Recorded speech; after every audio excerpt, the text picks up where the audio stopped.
کہ 13,000 سکولز میں اگر اپروکسیمیٹلی ہم 300 سے 400 بچہ انرول کرنے میں کامیاب ہو گئے، جو کہ انشاءاللہ ہم ہوں گے، تو پھر آنریبل اپوزیشن لیڈر کا مسئلہ بھی حل ہو رہا ہے کہ 13,000 سکولوں کو 15 سے ملٹیپلائی کر لیں، چوکیدار بھی ہوگا، مالی بھی ہوگا، 8-10 ٹیچرز بھی ہوں گے، 1.5 سے 2 لاکھ نوجوانوں کی امپلائمنٹ بھی کریٹ کرنے جا رہے ہیں کہ آئیں انٹرپرینور بنے، ملک میں آگے بڑھنے کا آپ کو، اور یہ پچھلے سٹیٹس بھی کچھ لائے ہوں، 4276 سکول جو دیے گئے، میں نے مان لیا ان میں قریباً 1,000 سکول انڈر پرفارمنگ ہیں، ان کے کانٹریکٹ کینسل کر رہے ہیں۔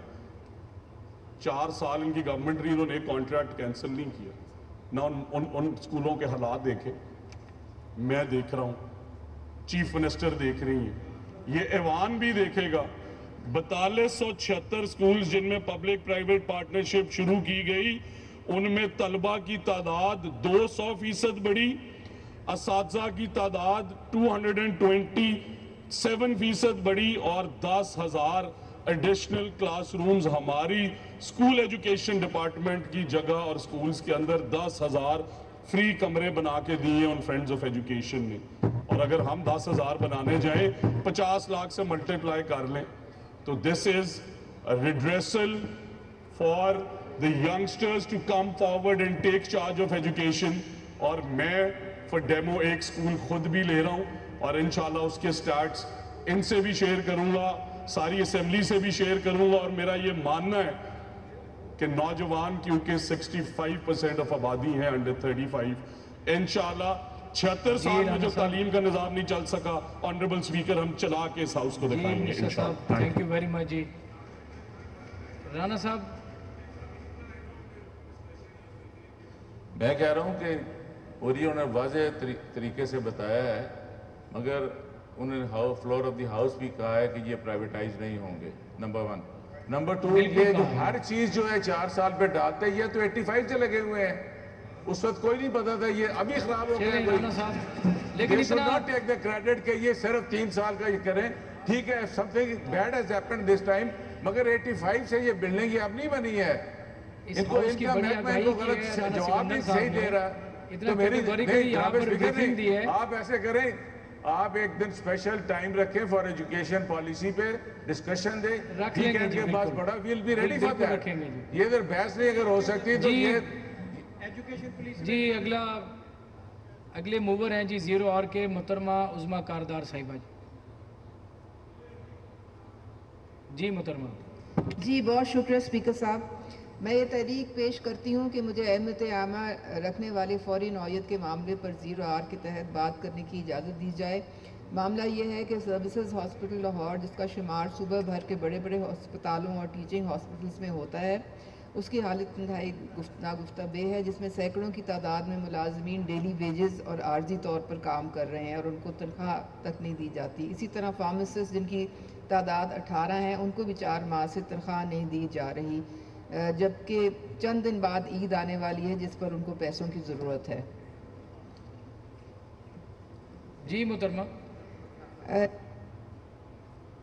اسپیکر صاحب، یہ جو ڈیلی ویجز پہ جس کے لیے یہ میں بات کرنا چاہ رہی ہوں، یہ وہ ملازمین ہیں جو پچھلے 4 سال سے سروسز ہاسپٹل میں ڈیلی ویجز پہ کام کر رہے ہیں۔ مجھے تو سمجھ نہیں آتی ڈیلی ویجز کی ڈیفینیشن کیا ہے، کہ آپ سالہ سال ایک جگہ کام کر رہے ہیں پھر بھی آپ ڈیلی ویجز پہ ہیں۔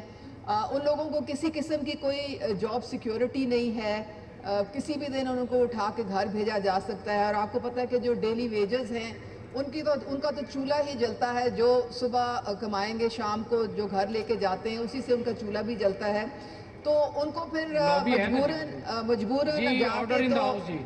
مجبوراً ان کو جا کے پلیز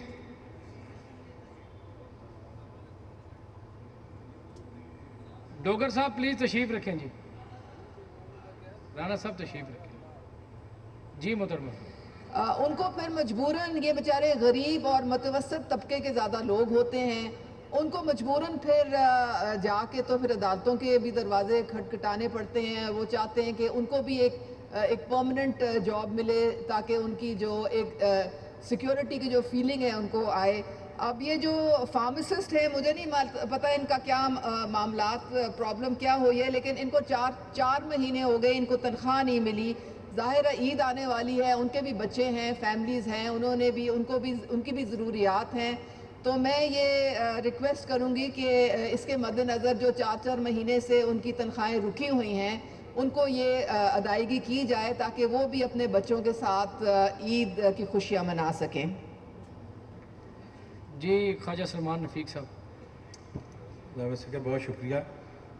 محترمہ بہن نے جو سوال کیا سر اس کا 2 پہلو ہیں. ایک ریگارڈنگ ہے جو ڈیلی ویجز اور عارضی طور پہ کام کر رہے ہیں، ان میں کچھ ملازمین ایسے ہیں جو بورڈ آف مینجمنٹ کے ملازمین ہیں، کچھ ایسے ہیں جو ڈپارٹمنٹ کے ملازمین ہیں. ان کی تنخواہ تو 1 تاریخ کو مل جاتی ہے. میں نے ہسپتال سے علاوہ خود بھی ٹیلی فون کر کے جو لوگ ڈیلی ویج پہ ہیں ان سے خود بھی پوچھا ہے. ایشو جو ہے نا فارماسسٹ کا ہے جو میری بہن نے فرمایا ہے، وہ ایشو یہ ہے کہ یہ 18 فارماسسٹ ایڈ ہاک ہیں. پبلک سروس کمیشن میں جب ریکوزیشن جاتی ہے تو ایڈ ہاک تقریر کی جاتی ہے، اور یہ سب کے علم میں ہوتا ہے رولز کے مطابق. جب پبلک سروس کمیشن سے ایک کمپیٹیٹو پروسیس پہ میرٹ پہ آئے گا کوئی کینڈیڈیٹ تو اس کو وہاں پہ لگایا جائے گا اور ایڈ ہاک ختم کر دیا جائے گا. جو بچے یا بچیاں ڈاک پہ کام کر رہے تھے ان کے پاس اپرچونیٹی تھی، ان کو پبلک سروس کمیشن میں اپلائی کرنا چاہیے تھا.